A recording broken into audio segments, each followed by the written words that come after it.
Mayo Experience. That Mayo Experience. That Mayo Experience. That Mayo Experience. Experience. Welcome to the Pat Mayo Experience, presented by DraftKings 2022 Sony Open Picks, bets, preview, one and done, because the one and done is back. Get your entry in the giant race for the Mayo Cup. One and done right now, $500K guaranteed in the prize pool, $50,000 to first prize. Hit the description or just go to fantasygolfchampionships.com. It starts this Thursday. So I don't want to hear you in a week's time. It's like, oh, I meant to do that. Can I still get in? No, you fucking can't. All right? It starts on Thursday. Go get your spot as I am talking right now. fantasygolfchampionships.com. The PME Listeners League for DraftKings is now open as well. 2,000 spots this week. Also down in the description. The newsletter where I'll have my bets on Wednesday. That is down in the description. Free to join. Go do that. And you can now rate the show on Spotify. So if you're listening on Spotify, take the 4 seconds and hit 5 stars on the review. You don't have to write anything. It's just click 5 stars. You're good to go. Or if you have Apple Podcasts, which you are listening to this on right now, as the majority of people do, and you have Spotify, just go on over to Pat Mayo Experience. Give that the 5-star rating as well. That would really help us out. Geoff Fienberg, coming off an emotional evening in football, but it's just like golf never went away, Geoff, because we didn't hit a winner. At least I didn't. Did you?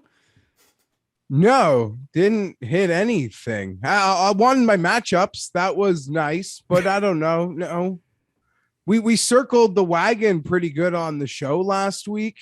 You know, you don't even need to discuss Rom, and you know, we did the hard sell on Cameron Smith, despite neither of us betting him. I pivoted to Berger, who couldn't putt. You know, had an allergic reaction to the 10-footer, and it is what it is. But hey, you know, we're here. Golf. I like golf. We're good. I'm happy to entertain. Once I saw on Saturday's round, I think it was Saturday's round. It was Saturday's round, because I was like, if Thomas can go this low, like Morikawa and Thomas are like basically the same guy, maybe he can go this low. And he missed this putt on the par 3 8th on Saturday by a good 22, 25 feet. And I was like, oh my God, this is the end of it. And like Patrick Reed was storming back. The problem was like, it didn't matter how well those guys played and how many -12s that they fired. The guys in the Cam Smith shot -9 one day and lost his 3-stroke lead to Rahm going into the final round. So if you weren't doing it every day, you were essentially cooked. I don't think that we're going to see. Obviously, those were the 3 like lowest scores to par ever at an event, with Matt Jones coming up there as well. But soft conditions just made it so prime for scoring, and people were just making putts. Like, it was kind of crazy. Soft conditions, resort course. I think a lot of people, like, you wonder if they followed the sport before. Like, I don't care what someone shot who's through like 17 holes when like Rahm and Cam Smith are on the second hole. Like, they're gonna be gapped by a touchdown by the end of this thing. I was hoping at you some don't need point to tell me you're live betting Phil or something. Like, what are you doing? I didn't waste one back. The guys are teeing off, but you know, what an amazing Cam Smith performance to hold off Rahm. It's like, is that the type of Herculean effort it's going to take each week with Jon Rahm? Maybe. I don't know. Cam Smith just felt like he was doing everything, like absolutely everything perfectly.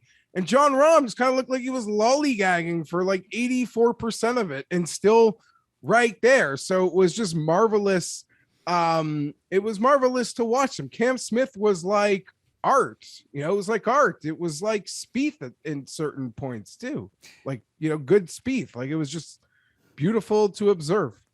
I didn't waste a cent live betting because I, like you, saw the leaderboard and knew a lot better of what was going to happen here once my guys started making a charge. Like, even Morikawa at one point, I think it was on Saturday, or it was Thomas on Saturday, like they got up to like T3 or something like that. Only 2 back of Cameron Smith, who's on hole 3. It's like, oh God, like they're going to be 10 back by the time the next round ends up starting. So maybe it's an experience thing with this, and like maybe instead of live betting, just like do a rain dance or something, pray for some wind, and all of a sudden like that later wave ends up getting wiped out. Like, that was the only chance that any of these chasers had.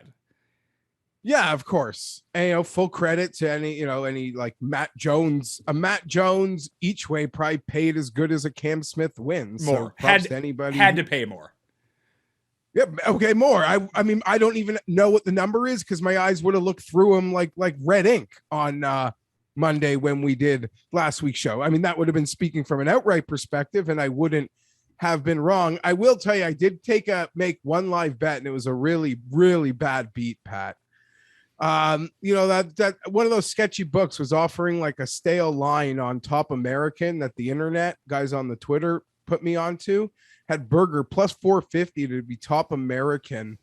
It just seems stale compared to what his live was and everything. This was still with a couple days left. He 3-putted from 15 feet, 18 yesterday, to give Cantley Top American, and that book probably wouldn't even have chopped the bet. You know what I mean? Oh, it's probably even like a full payout. So that happened. You know, and then the night happens. So it's just like a bad omen. And I can't actually do any more of this without just saying, honestly, where I started betting golf, like my first dips in the water, you know, were with Cam and getting Brian Blessing on the horn, Pat. So nothing but, you know, thoughts to him and his family. And I know Cam, you know, I love Cam. Cam takes, geez, even to make a joke, but like Cam, you know, Cam takes like little things hard, like me, like, you know, so this I'm sure like has got him in a place where my thoughts are with Blessing's family, with his friends. He's, you know, a guy, great guy. He loved Cam and Gabe so much.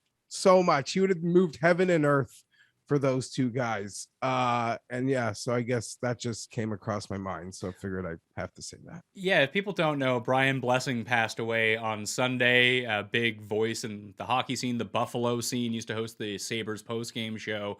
And he was really one of the first people, like everyone does gambling content now. But he, along with like Gabe and Cam, were one of the very few who was doing gambling content, like exclusive gambling content, like 15 years ago. So everyone who's in the space right now, whether you knew him or not, he really did set a trail for a lot of people. So he's going to end up having a great legacy. I only knew him through Cam and Gabe, and he just every time such a nice guy. Yeah, and they would have so much fun together, and oh man, yeah.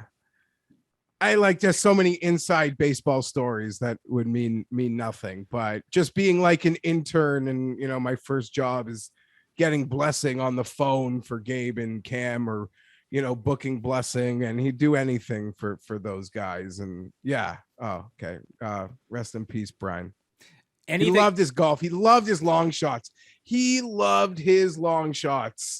You know, sometimes like me, I get too much of a taste. It gets expensive at the top of the board.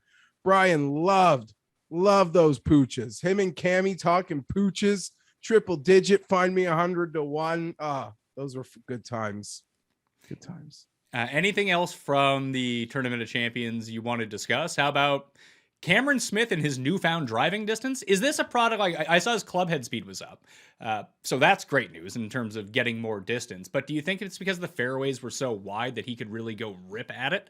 And then there was no real penalty. Like the only person who got penalized all week for driving was Rahm. Instead, he still shot a 61 after driving the ball out of bounds on Saturday, which might end up being like the best round I've ever even considering you go OB and still shoot a 61. But Cam Smith in this extra distance is no joke right now, especially when it comes to something like Augusta. Like we talked about how guys who win at the Tournament of Champions at Kapalua, no flat lies, very reminiscent of what you see at Augusta. And like, it's not like we haven't been betting Cam Smith at Augusta the past 3 years anyway.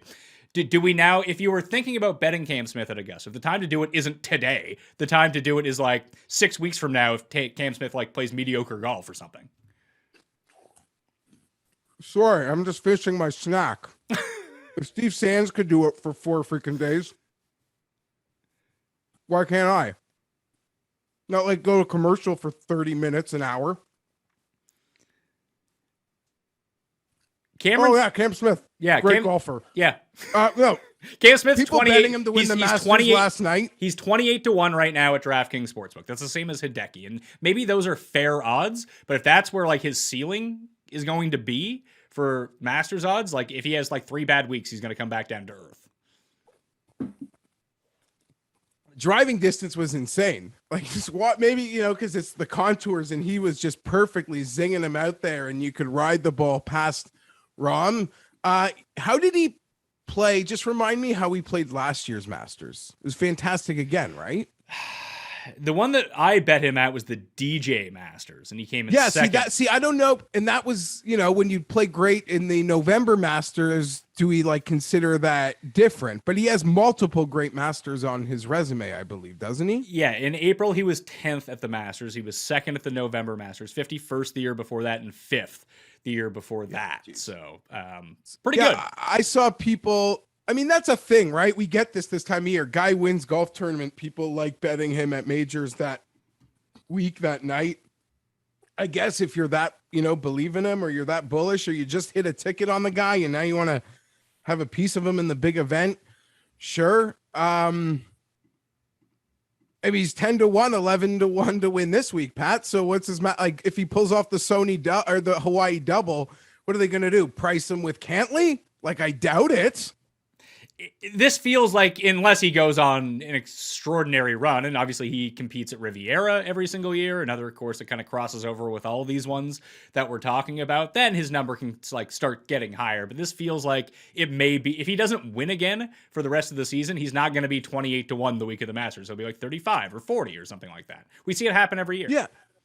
And there could be a part of him that, you know, he's such a Masters disciple where maybe he's going to get squeezed on placings, what have you. So I don't know, but yeah, I haven't made the move on Cam and maybe regrettably, but I ain't betting it. I ain't betting it now.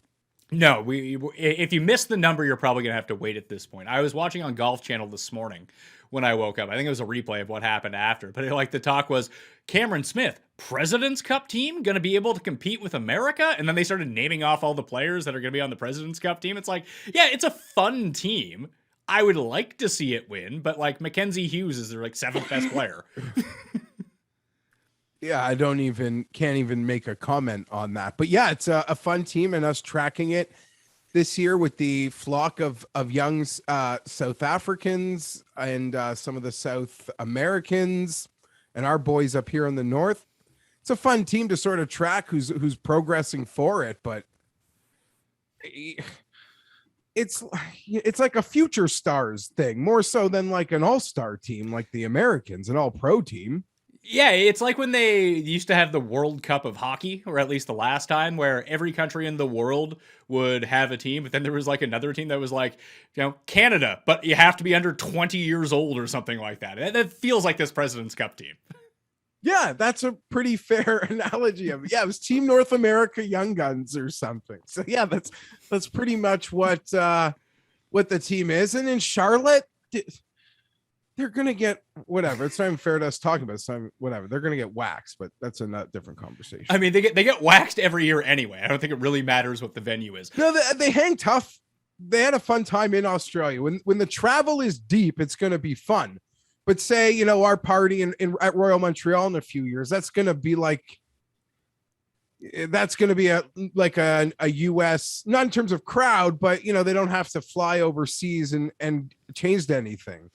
Unless, you know, Captain DJ's going to get caught in the clubs with us, Pat. That could be fun. Listen, Mr. Johnson is invited to come out and party with us. We'll be pushing like 40 at that point. So I don't know how much, so is he. So we're all right around the same age. So it might be like an early night of the party scene in Montreal then. Royal Montreal is a much better venue for the President's Cup team than Quail Hollow is, though, because I think the last time they played the Canadian Open at Royal Montreal, I know they had the President's Cup there as well. Like Tim Clark won.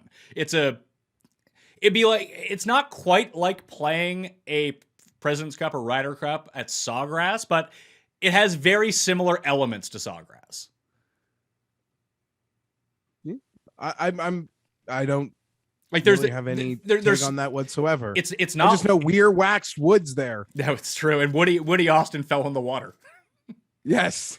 But it's super short. There's water everywhere. Like it's a high variance course. So although in match play, you can kind of swing it the other way. It's like, yeah, you can have your one blow up hole, but then the talent of the Americans is most definitely going to dominate because they're still by far the better players. If it was a stroke play event, you don't want Bryson hanging up like an 11 or something on one of these holes, then you're cooked. If he just loses a hole, not that big of a deal. Anyway, let's get into the Sony Open. We're back at Waialae Country Club, home of one of the best commercials for an N64 game of all time. If you want to go Google that, hit up the YouTubes, figure that out. Par 70, 7,044 yards, $7.5 million to the winner. Kevin Na is the defending champion.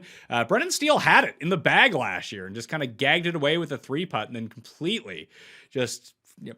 from that point on, it was the end of Brendan Steele, and Na just kind of walked away with it. It's like, oh man, Kevin Na, here we go. It is worth noting, Na, 6 of the past 7 winners, Cameron Smith is the only one who's excluded from this, had played the Tournament of Champions the week before, playing at the Sony Open. So you can spin that one of two ways. One, players are warmed up. They're more geared to go for this week. 2, all the good players generally play in the Tournament of Champions, and all the good players that end up playing in the Sony are usually guys that hung around for the week, so maybe it's just a talent type thing at the same time, but you can make that with what you want to do with it. But like Na was horrendous at the Tournament of Champions a year ago. When Kuchar won 2 years ago, he was also horrendous at the Tournament of Champions. So you can almost just write it off. Like Kokrak is going to be a very interesting one this week because he sucked at Kapalua. He's really bad. But I don't think that you can talk yourself out of him because of it. And it's going to be very difficult to make a case for him. Harris English is another one at the same time too. But you're now getting way better odds on these guys who kind of set up really well at this course. So just remember that Na and Kuchar sucked the year that they won the Sony Open the week before at Kapalua before we go into it. But again, this is just going to be wedges and putting unless the wind picks up, and it doesn't seem like the wind... We don't normally get a lot of wind at Waialae. We did 2 years ago when Cam Smith won. He won at 11 under par. That was the highest score to par since VJ also shot 11 under in 2005. So 5 of the past 7 winners have been minus 20 or better. Obviously, JT came out and smashed everyone in 2017, shot a 59 in the first round and just never looked back. But that's where we're going with this course. Do you have any fond memories of it? Because it's hard to hit fairways here, but hitting fairways here doesn't matter. So it's kind of irrelevant at that point. No, yeah, my memories here mainly the Kuchar win and like Henley smoke shows at this place. Yeah, Henley was the last winner to have his maiden PGA Tour win at this course. Now that kind of goes hand in hand with 7 of the past 8 winners played in the Tournament of Champions the week before, so obviously they had won before. And didn't Brick Shithouse Kazire have a hot run, pull this thing off? Yeah, and he had won the OHL in the swing season, or Mayakoba in the swing season. Yeah. Kuchar had also won Mayakoba in the swing season. Like, those are the 2 parallel courses, really, if we're looking at it. And this one goes hand in hand with Sedgefield, Harbortown, Colonial. It's one of those courses. My first instinct is I really do like betting these types of boards. Right? I think that there's... like the super elite player isn't really here. And I just like the opportunities that this board can represent. Okay. Well, I don't know. I don't want to go in depth on the players like beyond 30-1 that I like, because then we got to get there, right? Or okay. Yeah, no, you're good. I agree with you. I do think there's a lot of potential here because rarely do you see, I think it's JT is really the only one that I can think of where like one of the top 4 favorites ended up just winning this event. Cameron Smith was, I think, he was not high in the odds when he ended up winning 2 years ago. I remember Ulrich came on the show and was hyping up. I think he was like 40-1. Kuchar was 40-1. Na last year was like 60-1. Like this is a really good for the mid tier because if the big studs who are here, and we'll talk about them in a second, don't show up, and they're not like the highest end studs you can find because, spoiler alert, Bryson already withdrew. Fun fact, 5 minutes before Bryson withdrew, I asked Cuss for his one and done pick, and of course it was Bryson, Jeff. Of course. He got wind. Of course. Tim put it out into the ether, and Bryson was like, no thank you. I'm getting out of Dodge before I'm cursed.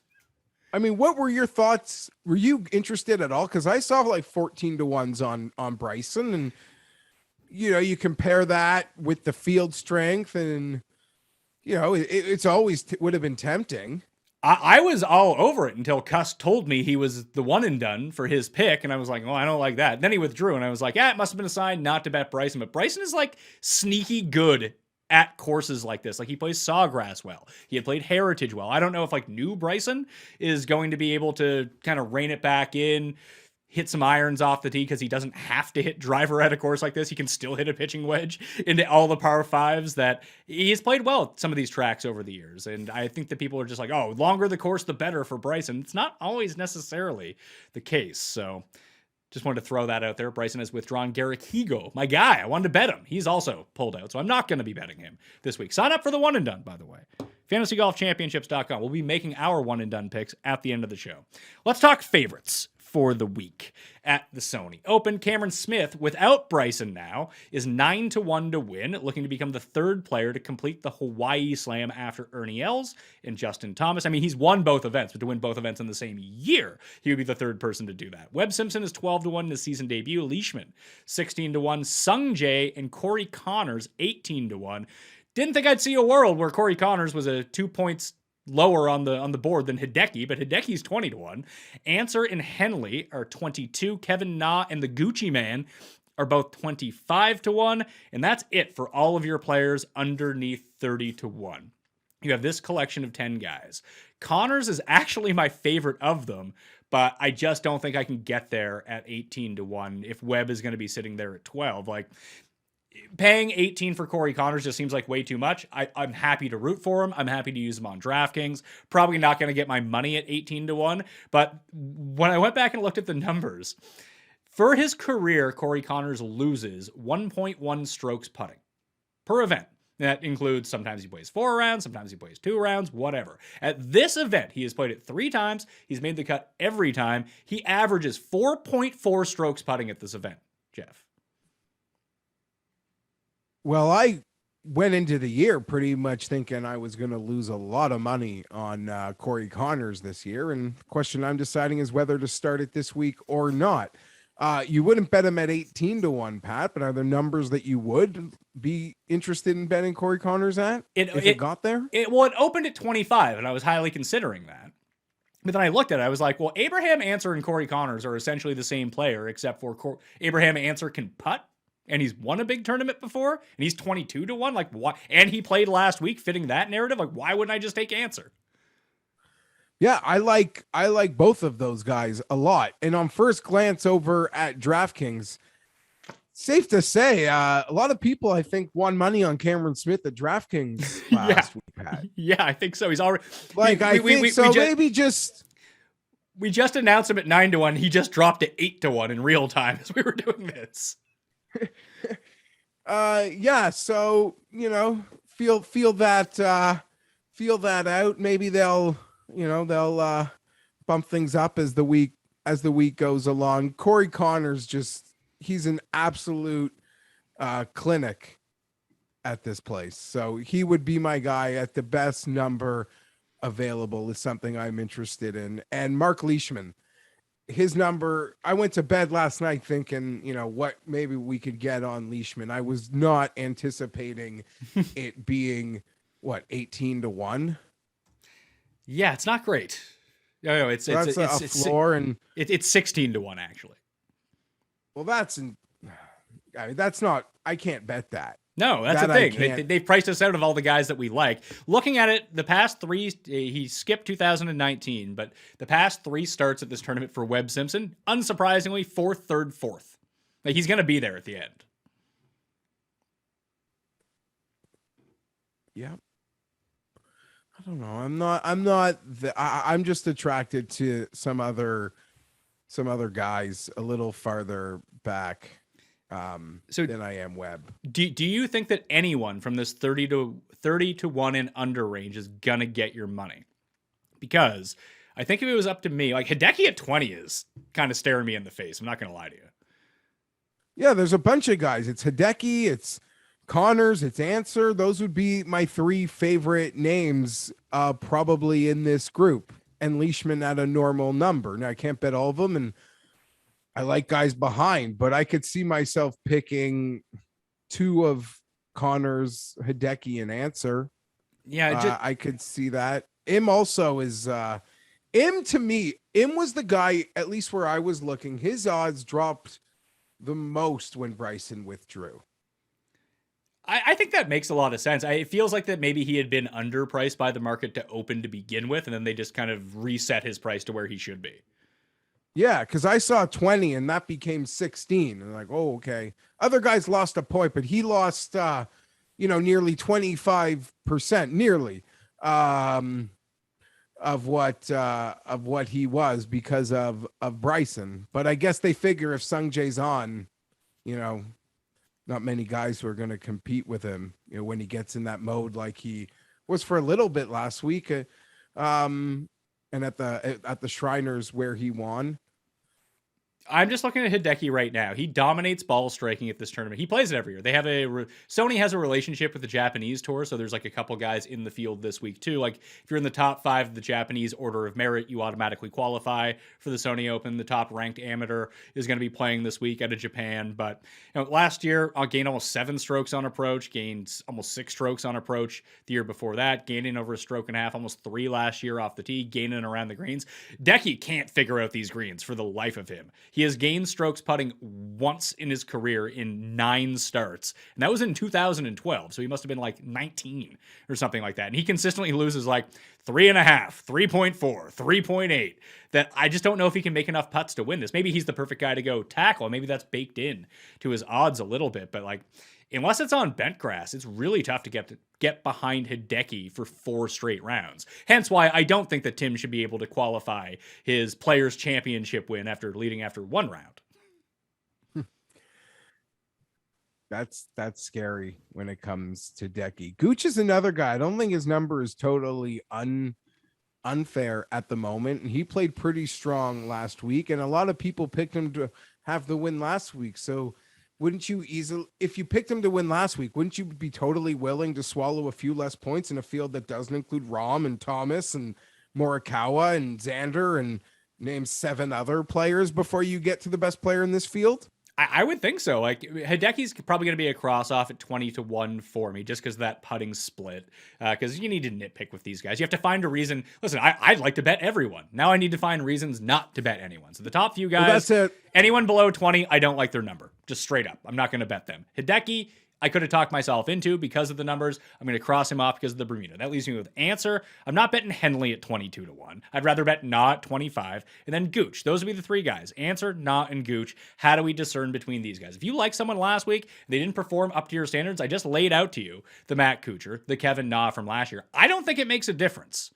If you like them and their skill set at this course, you should still like them right now. I don't love the Gooch number, but I think it's fair. Yeah, I think it's totally fair. And I could see it getting bigger and maybe even flirting into the 30s. And I think he went off last week at 35-40 in that superstar field. So, yeah, I agree. He would be a guy that if I don't make double moves sort of in the mid-20s, I could see myself betting on Taylor Gooch. Well, if we do play the Mayakoba corollary this week, the top 6 players from Mayakoba this year are not in the field. So Hovland, Ortiz, JT, Scheffler, Neiman, and Matthew Wolff all not playing this week. That would leave, if we throw those guys out, the only guys that are playing, Answer, Landry, and Danny Lee would be the next few guys up. Gooch was 11th, though, at that week. The problem is, here's the problem. If you bet Gooch or Na or even Answer at 22 or 25-1, or maybe you can find a 30 on them, I don't know. That means the equivalent of betting one of those guys means you couldn't bet Matt Jones and Maverick McNeely together, or Cameron Davis, or 3 of Kuchar, Siwoo, and Aaron Rai. You probably don't want to do that anyway. But you know what I mean? Like, the price of one of these guys are 3 guys that, I don't know, if you combine them together, would you feel better about it? I always have that debate. That's a weekly debate. That's like value shopping, with the flyer. You go with one top shelf or you go a couple lesser brand names and you get multiples. Here's the thing though, Pat. I mean, just going back to Gooch, because I just stared at it. He lost strokes putting 3 of his 4 rounds last week. But it seemed like everyone was making putts outside of, 6 people. And he gained in every single strokes gained metric that wasn't putting. Off the tee, approach, around the greens, couldn't make a putt. Happens. Now just hit me up, like his sort of longer range putting statistics. He's a fine putter. He's a slightly above average putter for his career. Per event, he gains 0.5 strokes putting. When he won at the RSM in those 3 qualifying rounds, he gained 5 strokes putting. The week before that, he lost 2. The week before that, he gained 2. The week before that, he lost 1. The week before that, he gained 2. So it's kind of like it's almost like an every other week with him when it comes down to it. So by that logic, and it's then like he's going to gain. And I was just gonna say, it has this walking up to the roulette, wheel vibe, and you see in the pattern. And I didn't play the last hand, and it went against me. So I feel like it's more inclined for it to go the other way this week. God, that's tempting. Especially at some of the higher points numbers you could, maybe find on a guy like Gooch. So 25-1 is what I'm seeing right now. Gucci Man is 35-1 at the place where I have access to bet right now. I like that number a lot more. Not going to lie to you. Henley is also 35-1 over there instead of 22-1. DraftKings is basically running my fantasy national model and basically taking their odds, because the order that my model spit guys out in this week is essentially what the DraftKings odds are. It's kind of creepy. Yeah, I mean, even look at Answer over there. Yeah, Answer 33. That I can fuck with that. Yeah. Connors is now 20. Connors is 28. Like, that's an appealing number. So I feel much better about those numbers. And I think that if you're betting at DraftKings Sportsbook right now, and that's the book that you use, I'd wait on some of these numbers, to tell you the truth. I think that they'll drop. Yeah, they have to. They drop based on, they took it, I guess, yesterday. Maybe a lot of Cam Smith and Raiders money came in. So yeah, once they realize they're not taking any Mark Leishman action at 16-1, maybe they'll bump them up to 20, 22, right? Yeah, well, 22 is what I'm seeing right now. Now, a couple of these guys in the 35s will be 28s or 25s by the end of the week too, because if we're talking about Gooch, we've identified Gooch and Answer especially at 33-1 being like, oh yeah, those are good bets. Like, they'll be 25-22 by the time Wednesday night rolls around. And any love for Kisner? Not a ton, although what he did last week at Tournament of Champions is exactly what you need to do here, because he gained on his approaches and he made a ton of putts. Like, in order to win this event, that's what you need to do. And the driving won't be as big of an issue here against the world's best drivers at a shorter course. And, I find that around the greens a lot like putting, in a way that, you make one bad chip and it costs you like 2 strokes, that it's not always the best indicator of what's going on. And putting, almost like you mentioned with Gooch, I just don't think it has any corollary. I know it's both in Hawaii. Obviously, it's different islands. It's not directly on the coast, so the wind's not going to affect it as much. But you can't compare the greens at Sony to the greens at Kapalua. Like, the greens at Kapalua are like 3 times the size. And if you spoke to Kevin Kisner, I bet you he would say he got the absolute most out of himself last week with a T7, T8 finish on that course that the Bombers, for the most part, all just can lap him on. I mean, other than, he sort of has that crafty approach and sacking the putts. And, if you're not Matt Jones holing out from here and everywhere, not many players who you would deem worse than Kevin Kisner finished ahead of him. No, I agree. I might hop on this Answer 33 though. That's a good number for Answer. Answer's going to be I remember last year, he's the super popular Amex guy, right? Or whatever we call PGA West. Is it? Yeah, he was. And he ended up, I forget if it was last year or the year before. No, because the final year before he was a playoff loss. Last year, I think he was super popular, or maybe not playoff loss, but lost at the end. He pulled a Cantlay 2 years ago. Like, last year, Cantlay shot like 60 in the final round and came like 4th or something like that. But he was never really in it, but he came inside the top 5. I think Answer did the same thing 2 years ago, where he wasn't really in it, went out and posted like a 63 on Sunday, and all of a sudden he was like T3, but he never really had a chance to win. I think that's what happened, because last year was when Siwoo outdueled Finau in the final round and just went out and smoke showed everyone. There was someone else in that group, though. It may have been Answer. I can't remember. Yeah. I could easily get on board with answer anything north of 30, and honestly, that Connor's north of 25 is a friend of mine too. I think. Would you like? And here's what I don't understand. Like Hideki, I don't quite understand the 20. It feels like he should be higher. Like he should be with Webb at 16-1 or whatever those guys go off at. Well, again, to Hideki was 20-22 last week. Yeah. Now, I guess you can make the case there's double the field, but when I'm betting on a guy like Hideki, there could be 70 more golfers. If the 14 in the world that I don't think are better than Hideki are playing, that's what I prefer. Like, that's where I think I get value. Not with, do you know what I mean? I'd substitute those 14 for the 70 new guys. Oh, I remember who who was the guy? Was it Brandon Hagee who played in that group last year? Was he the third guy?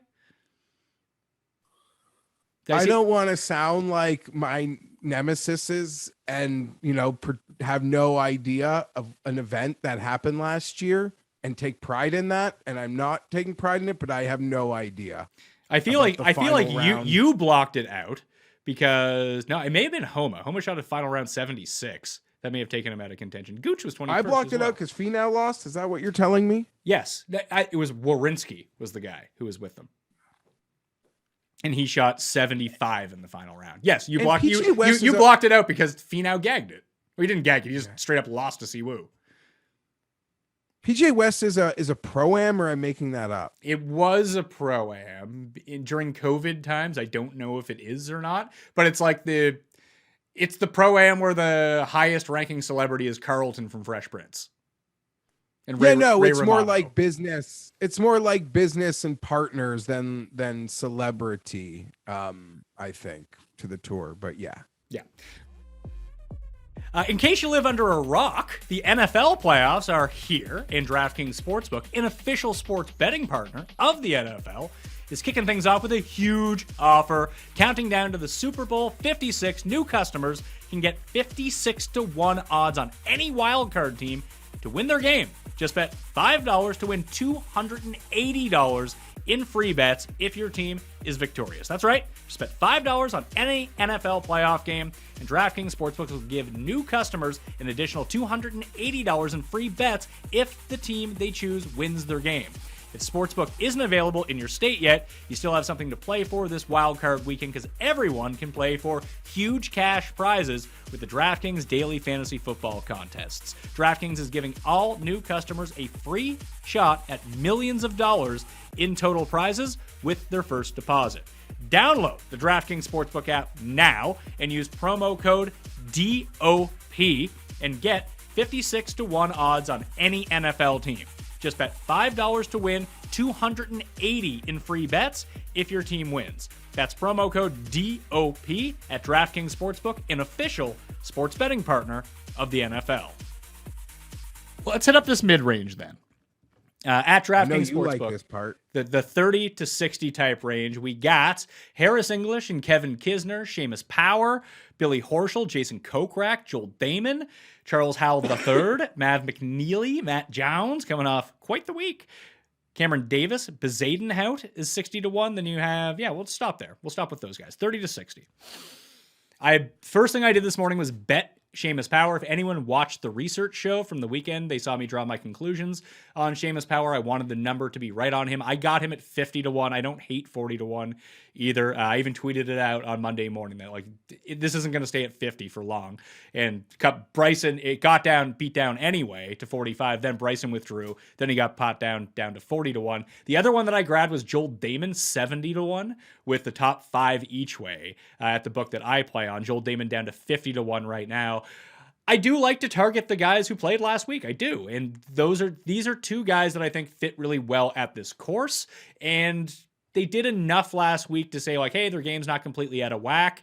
Because, Kokrak and English, I'll just give a pass to because I think they're good players. When it comes to Damon and Power, I want to see them have some sort of form. And I think that I saw enough from them last week that I'm in. And I like those longer numbers. So, for starters, I think that's just a really sound blind strategy. If you just sort of came to the Sony each year and bet 3 or 4 guys in this range who played last week that you like. You kind of indicated that could be worthwhile. I haven't bet Kokrak. I'm not betting Kokrak, but my eyes get drawn to him quickly, seeing a really big number in some places. Like I've seen a number on him this morning, Pat, over 50-1.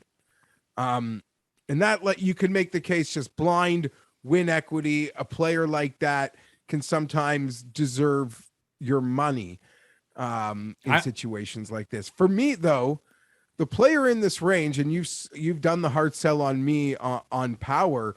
I think Cam Davis could be a sneaky little grab here. I don't know how sneaky he's going to end up being this week. Okay, fair. So he's popular. I don't know. I could see him becoming popular because I saw the same thing that you saw last week. Like he really competed against like the very top end guys. And when I ran the numbers, he plays well at some of these shorter courses. His eagle rate is through the roof. Like number 9 and number 18 are going to be in play for him every single day. I can see it. I don't know if he putts well enough to win at a course like this, but I guess he won Rocket Mortgage. He did chip in on 17 in order the 71st hole in order to win that one. Stage that like incredible odds flip on the board where he was like 400-1 and then like minus 200 within the span of like 2 holes. Kokrak gave that one away, I felt like, where he didn't really show up to play on Sunday. I would feel more comfortable with Kokrak than Cam Davis.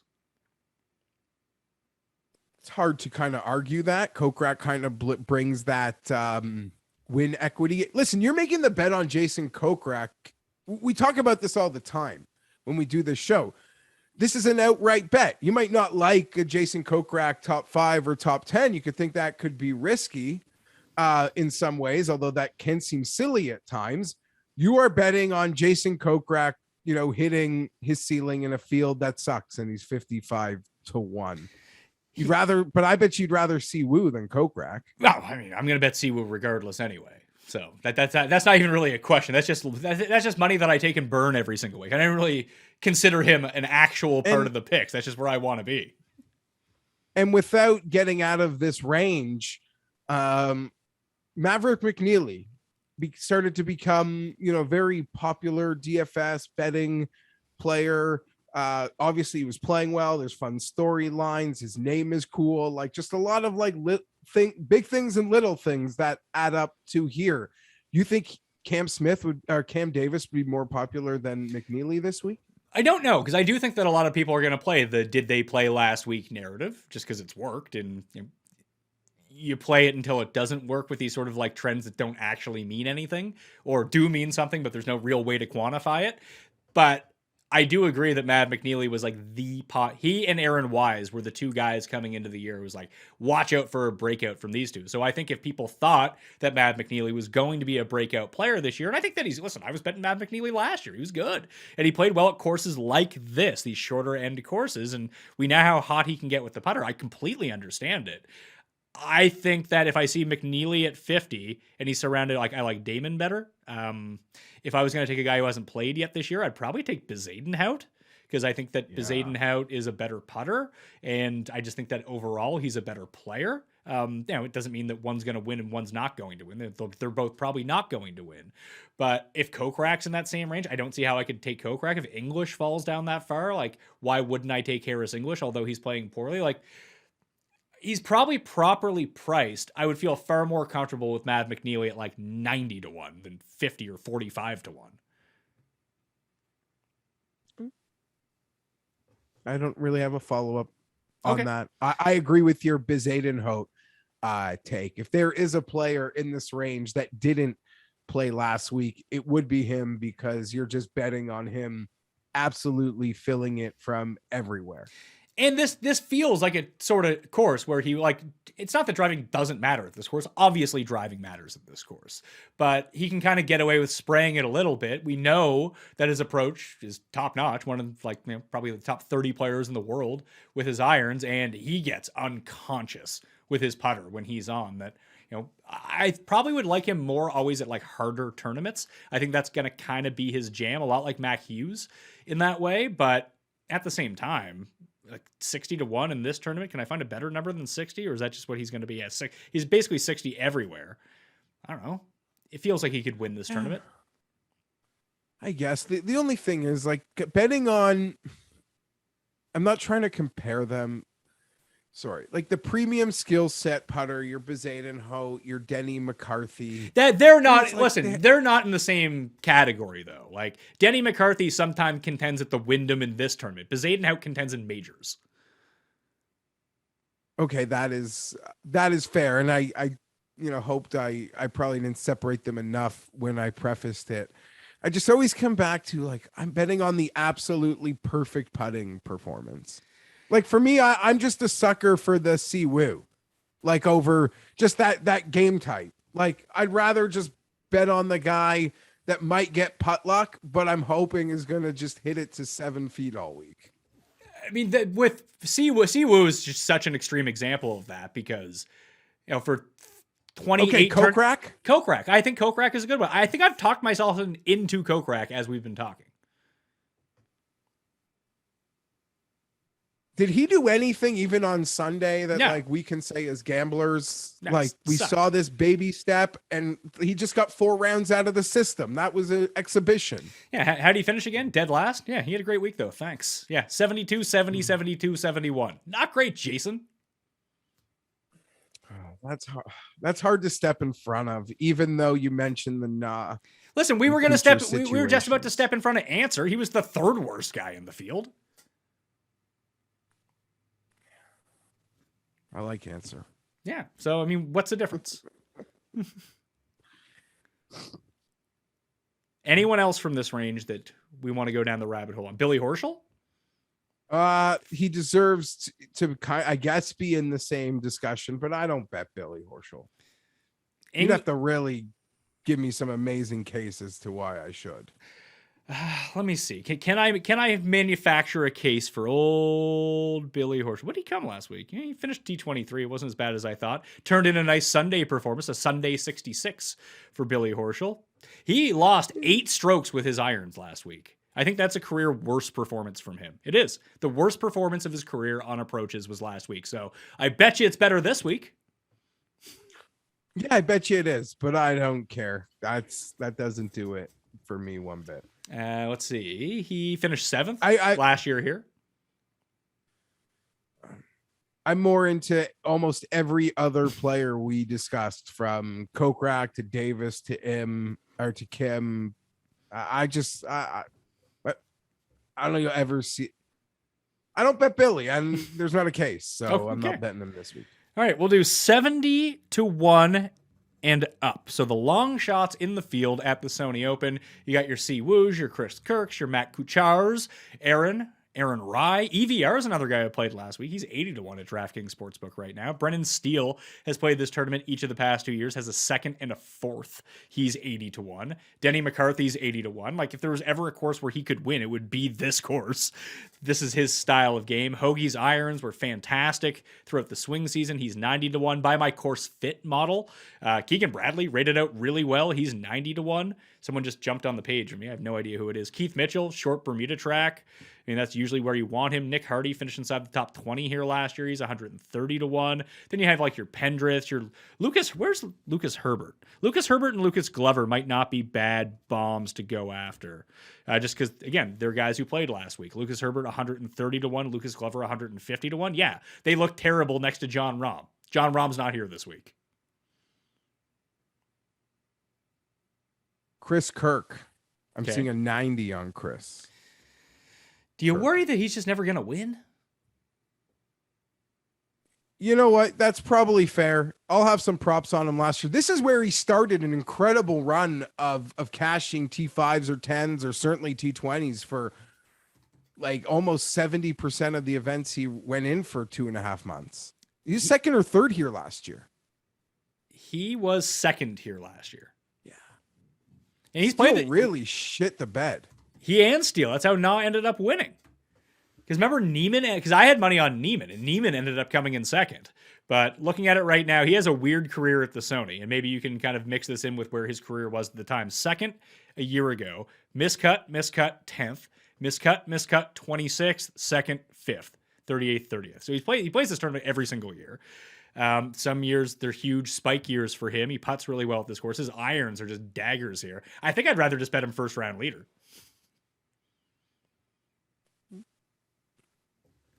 get behind that. I don't think I'll probably have some T20 on Chris Kirk. That Just was sort of how I roll. That was paying your bills last year for a while. Chris Kirk. Yeah, I was top paying 20? for losses. Yeah. You sort of escape some losses. What about your boy Tyler Pendrith? I don't know what to make of him. He hits the ball so far. Although he almost won in Bermuda, which is a really short course. Oh, maybe he is one of those guys that... Where's Gary Woodland? This is where I wanted to win my Gary Woodland money. Do I have to wait till next week to do that now? Possibly, Pat. I'll tell you, I'm sure Sky and the European guys, don't they all love the Aaron Ray iron numbers? Yeah, Aaron Rai played really... He's won on the European Tour. He's a good player. So I've seen him as high as 100 to 1. Like, what would you rather bet Aaron Rai at 100 to 1 or bet someone like KH Lee at 100 to 1 who played last week, albeit not well, or Brennan Grace at 130 who played last week, or Lucas Herbert or Lucas Glover at 130 and 150 to 1. Like, I feel like all those guys, Aaron Rai may have more potential than those guys in 2022 as someone who kind of breaks through, a la like Bezadenhout. I could see that, but I feel like you always just want Aaron Rai at like Linksy style courses where these other guys are already warmed up and they're proven PGA Tour winners. Yeah, so I guess for the purposes of outright betting, it's important, unlike me, to get yourself out of the headspace of, oh, I like this guy. Maybe he'll be good this year. And that doesn't need to relate to, I need to bet him at the first event of the season. So you will have nobody who hasn't played last week? No, I will have some guys who haven't played last week, but I think that when it comes down to a tiebreaker, if there are guys in a similar range that I like sort of the difference between Answer and Connors, and albeit Answer's a better putter, but the fact that Answer played last week and Connors didn't leads me towards Answer. Like Kokrak versus Bezadenhout, that's why I would take Kokrak. Like, I have enough problem crossing guys off my list. Like, this is a very helpful tool for me.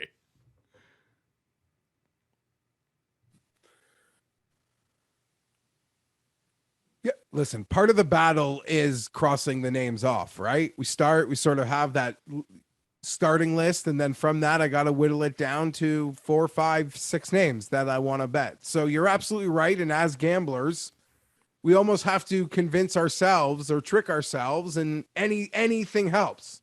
You said it off the top, that Hideki stat, like right away. It's like, you're splitting hairs, and he sucks here putting for a guy that sucks putting sort of as a whole. Done. Red ink. Now it's on to Connor's Gooch or Answer. Looking at what happened to EVR went 67, 70, 70, 70, 67, 70, 70, 69 last week. T25 tied with Bryson and Higo. He's 80 to 1. Seems pretty deep for him, doesn't it? Like, maybe you think that Mav McNeely's a better player, but why would you sacrifice like 40 points when you could bet EVR? Like, don't they seem like they could both win? EVR, how many people putted worse than Berger? EVR probably did. EVR last week. No, he did not putt as poorly as Daniel Berger did. He did not. I guess you just see him miss like 4-footers on TV, and it's like, whoa, buddy. There's a couple guys here. Like, do you have any interest in the Japanese players? Like Takumi Kanata, who I believe is number 51 in the world right now?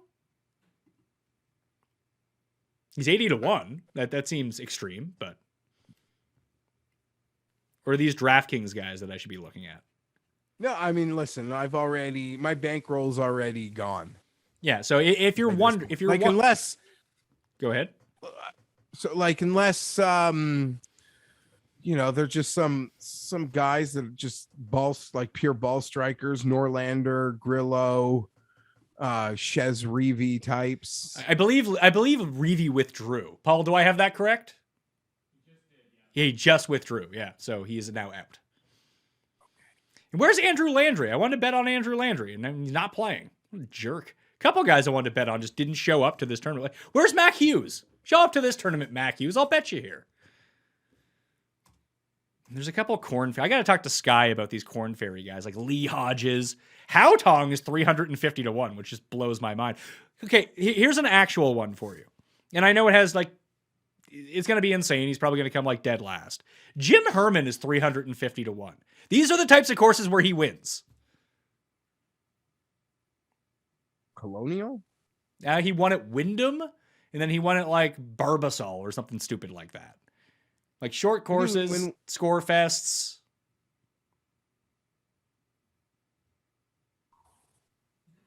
I have nothing. You can say yes or no. You can just say no. Like, I'm not going to be mad. Jim Herman, no. But I don't. It's 500, 400, 500 to 1, 300? 350 to 1. Maybe an FRL on Herman. It's honestly, I'm just having a going down memory lane reading the back of the field here. I'm not going to lie, Pat. You get lost in some of these, names from your past. Like Well Hung, Peter Young, Jerry Kelly. Remember Martin Traynor almost won an event in Houston? I think that's the one that Kokrak won. Jerry Kelly's probably won this event. He has. I believe he won it in 2002.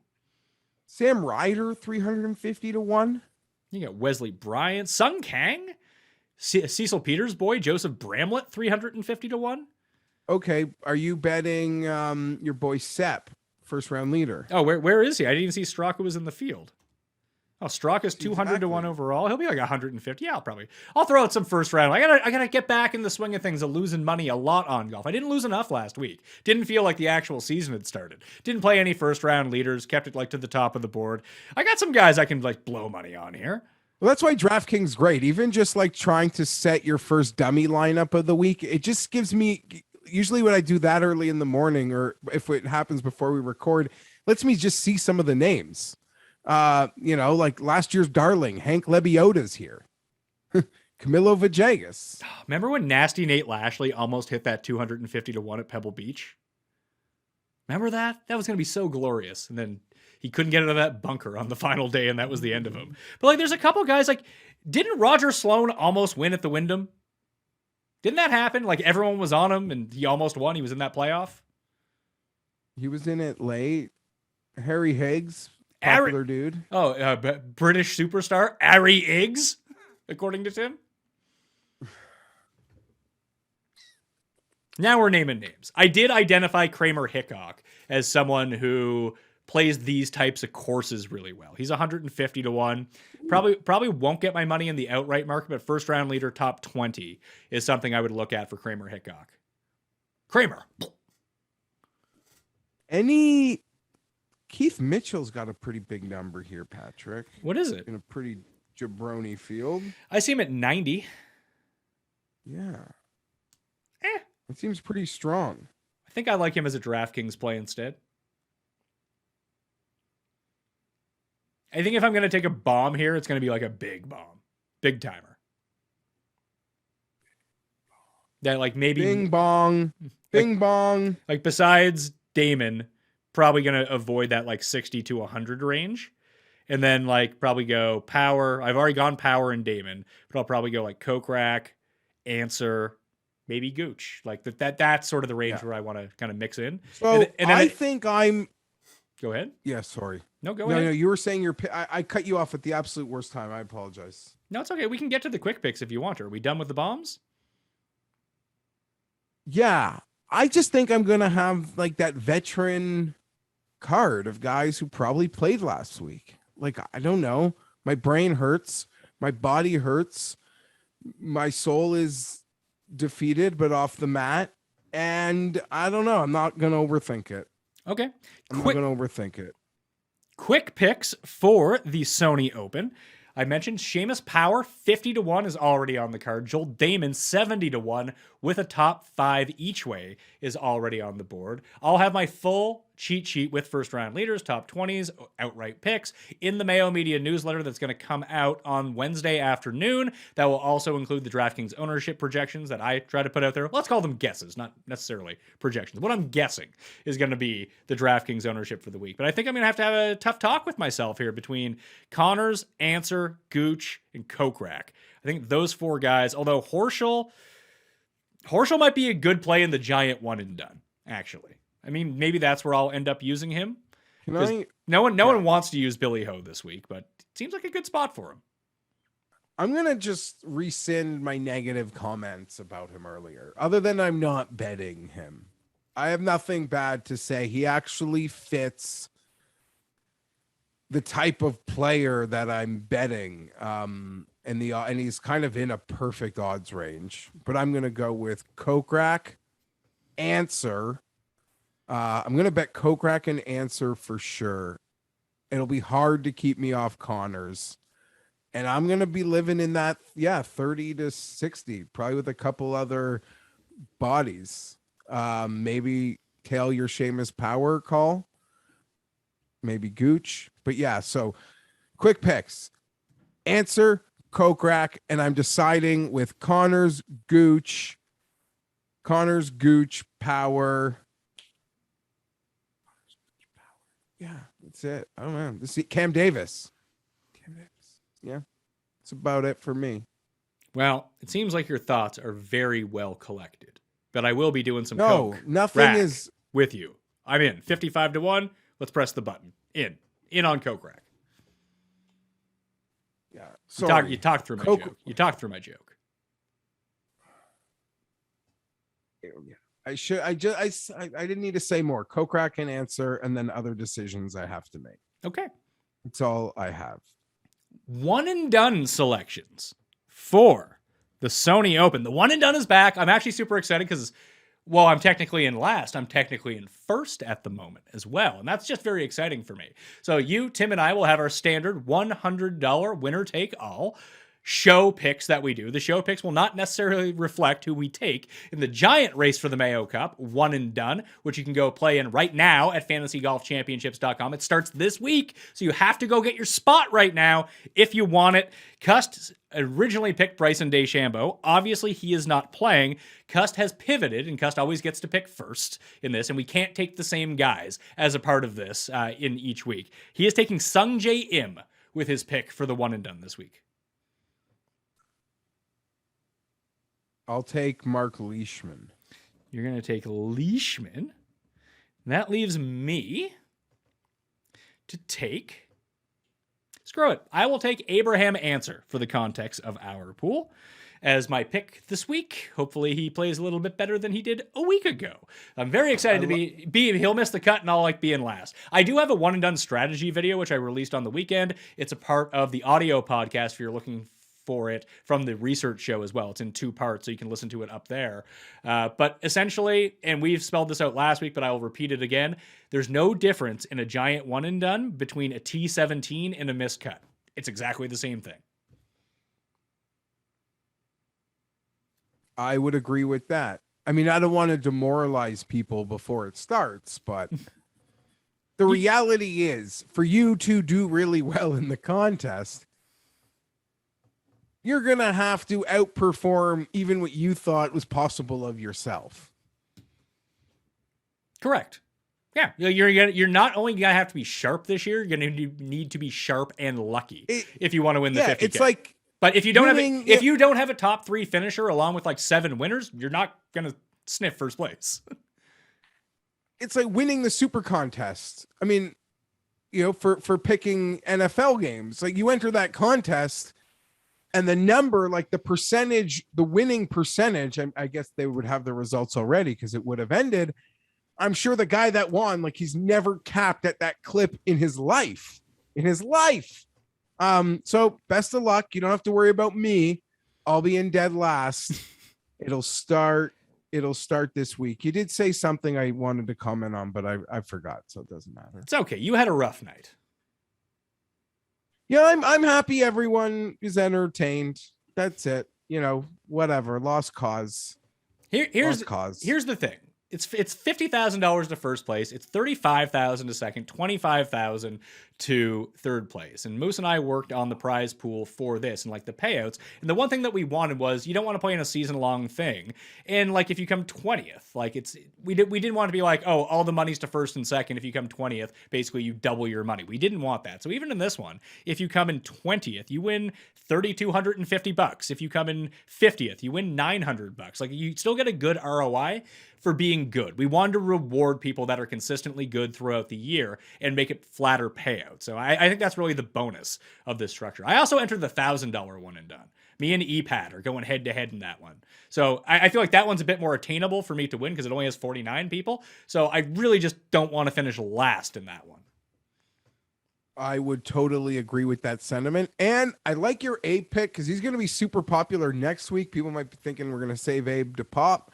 Going to pop the week before, and hopefully you win, and I can hit an outright bet on that. That would be nice. I think that I'm going to get in on. Should I get? You're doing answer. Should I get in on answer as well? Is that what we're doing?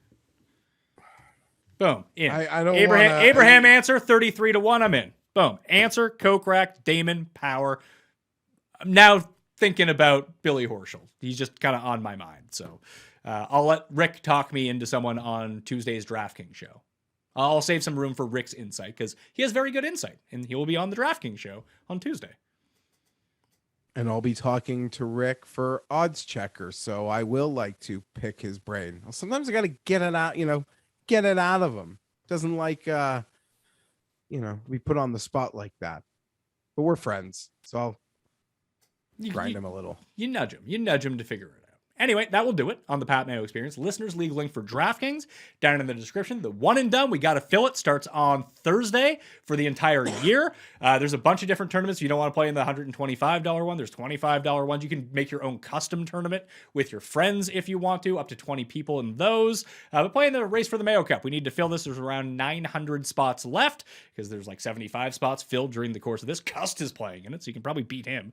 FantasyGolfChampionships.com. Leave a 5-star review on Apple Podcasts. Leave a 5-star rating on Spotify if you can, and subscribe to the newsletter. I think that's going to be it for me. Thank you all for watching. Good luck this week. I'll see you next time. You know what? Hey, you chill out, Rope. Just twist the top. It'll lock it in place. Yeah.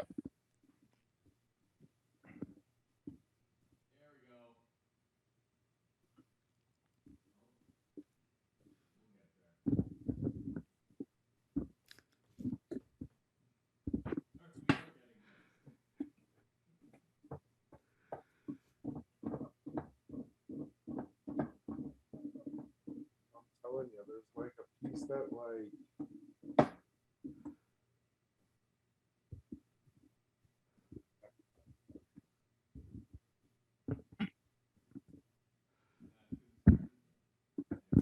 There you go. never mind. Fuck.